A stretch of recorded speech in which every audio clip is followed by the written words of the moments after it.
एक गांव में सूनम नाम की एक औरत अपनी दो बेटियों प्रीति और प्रिया के साथ रहती थी। सूनम के पति एक सड़क किनारे घटना का शिकार हुए और वहां मर गए। जब से सूनम ही अपनी दोनों बेटियों और घर का निजाम संभालती थी। सूनम एक बेकरी में काम करती जिससे वो अपनी बेटियों का पालन पोषण करती थी।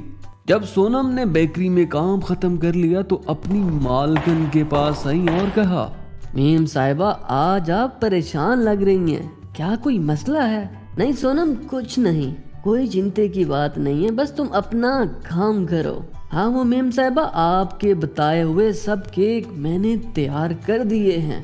हाँ ठीक है, और केक नहीं बनाने, बस इतने काफी हैं। सोनम काम करके बेकरी से घर चली आती है।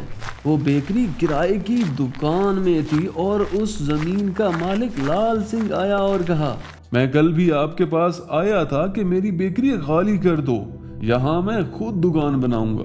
देखो लाल सिंह, मैं तुम्हें टाइम पे किराया देती हूँ और यहाँ बहुत सारे लोग नौकरी करते हैं। बेकरी बंद करके वो लोग कहाँ जाएंगे? मुझे किसी की फिक्र नहीं, मुझे बस ये बेकरी खाली करके दो। बेकरी की मालकिन ने बड़ी कोशिश की कि लाल सिंह मान जाए, लेकिन वो ना माना। अगले दिन जब सब लोग काम पे आए तो बेकरी की मालिक ने सब नौकरी पे काम करने वालों को बुलाया और कहा, जमीन का मालिक लाल सिंह कह रहा है कि बेकरी को खाली कर दो। अब हम लोगों को बेकरी खाली करनी पड़ेगी, तुम सब लोग अपने लिए कोई नया काम देख लो। ये सुनकर सब लोग उदास हो जाते हैं। बहुत मुश्किल से सब लोगों को काम मिला था, अब वो भी बंद हो गया। सोनम ये सारी बात सुनकर बहुत उदास होकर अपने घर वापस लौटती है।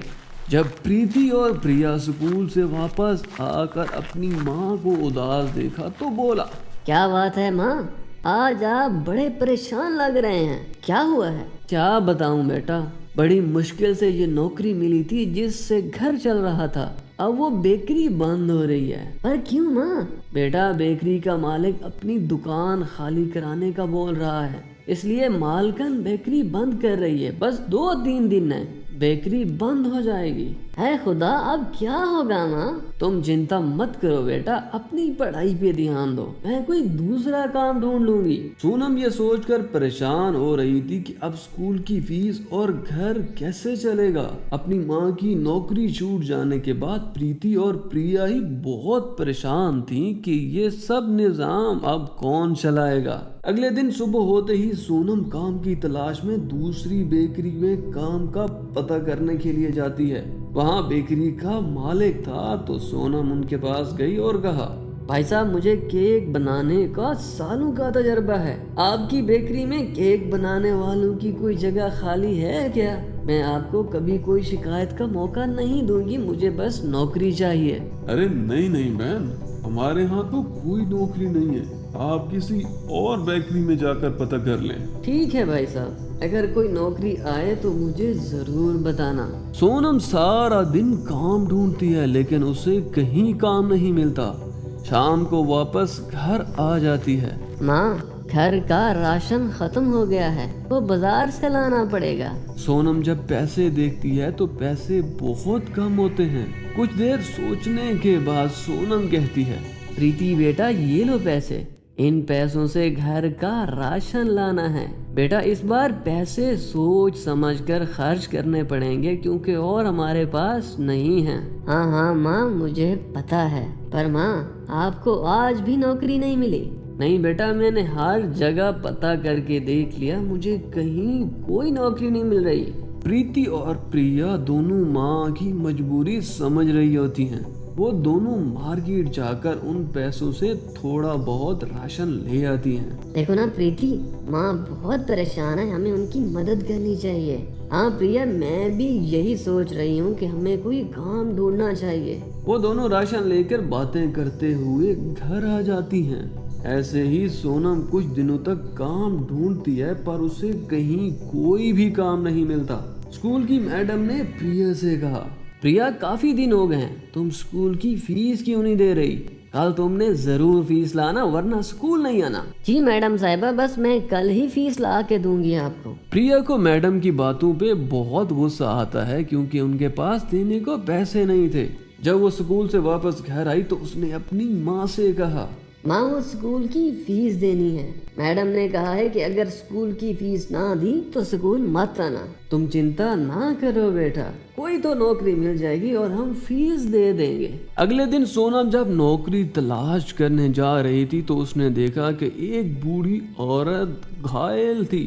बूढ़ी औरत को एक घाव लगा था। सोनम ने जब घाव देखा तो जल्दी से उसकी तरफ गई, उसे सहारा दिया, उसको उठाया और उसकी मरहम पट्टी की। बस उसी वक्त वो बूढ़ी औरत एक खूबसूरत परी में बदल जाती है, जिसे देखकर सोनम चौंक जाती है।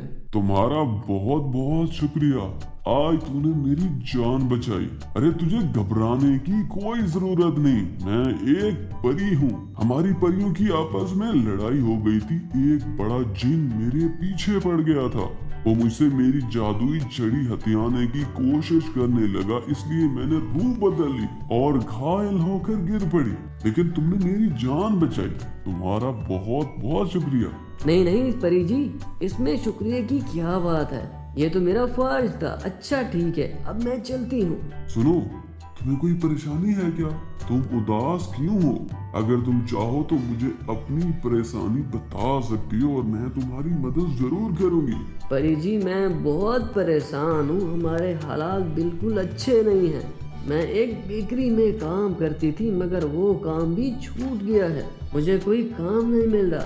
मेरी छोटी बेटी प्रिया का आज जन्मदिन है, हमारे पास तो केक बनाने या खरीदने के पैसे भी नहीं है। अब मैं क्या करूं? बस इतनी सी बात के लिए परेशान है? मैं अभी तुम्हारी समस्या ठीक कर देती हूँ। परी अपने जादू से एक बड़ा केक प्रकट करती है। ये लो जादुई केक, ये केक तुम्हारी सारी इच्छाओं को पूरा करेगा, ये कभी खत्म नहीं होगा। अब जाओ और अपनी बेटी का जन्मदिन बड़ी धूमधाम से मनाओ। सोनम खुशी खुशी उस केक को लेकर अपने घर वापस आ जाती है। प्रिया और प्रीति वो केक देखकर बहुत खुश होती हैं। माँ ये केक कहाँ से आया? आपके पास तो पैसे नहीं थे। सोनम ने अपनी बेटियों को वो सारी कहानी सुनाई कि परी ने उसे ये जादुई केक दिया है, इसे तुम जो भी कहोगी ये देगा। अरे जादुई केक, आज मेरा जन्मदिन है, मुझे खूबसूरत सा गाउन ला के दो। केक से एक रोशनी निकली और खूबसूरत सा गाउन आ गया। वो गाउन देखकर वो सब लोग बहुत खुश हुए। अरे जादुई केक, हमारे घर को सजा दो क्योंकि आज यहाँ केक कटेगा। तुरंत ही केक से रोशनी निकली और घर सज गया। प्रिया ने अपनी सब दोस्तों को अपने जन्मदिन के लिए बुलाया और उन सब ने मिलकर केक काटा और पार्टी की।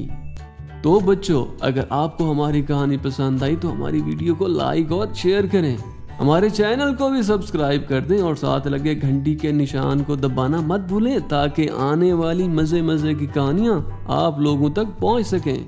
Bye bye.